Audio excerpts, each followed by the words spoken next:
benefits, and it's sometimes, then it gets to the financial equation. So it makes us, it's an exercise in making us be more effective in using the technology, not necessarily to justify the cost. So, okay, so let's fast forward to social media and let's talk about ROI and social media. So the whole concept for ROI was something that was created by the auto industry in the 1920s. Okay, I think it was GM wanted to make its balance sheet look better, so they added the inventory of the cars, and then that was the concept of ROI, return on investment. And so ROI has traditionally been used to gauge the financial health and viability of a single entity, not to justify a single program in that narrow way. So when we come to social media, I always think of that there's 4 I's in ROI.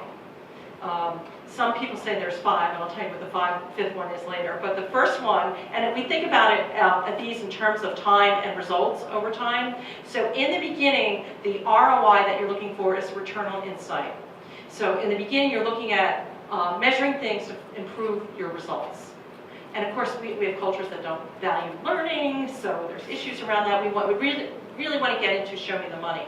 The second step for social media is return on interaction / engagement.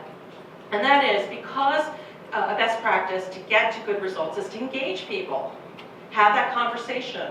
As someone, paying it forward instead of, scratch your back and I'll scratch yours. So you want to start measuring what is the level of interactivity in our social media properties?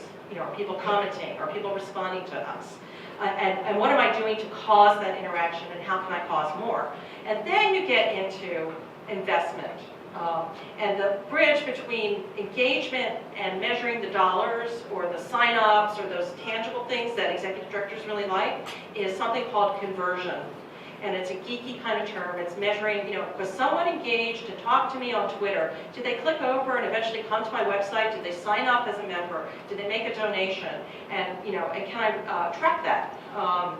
And then finally we have sort of return on impact, which is the holy grail, the kind of offline results. And what happens is that we have expectations for the eyes that come at the end of the process when we're first starting, and we say, it didn't work. We didn't get our dollars, so it's a failure. And I think we've got to stop that, because that leads to the 5th I, and I didn't say this, which is return on ignorance.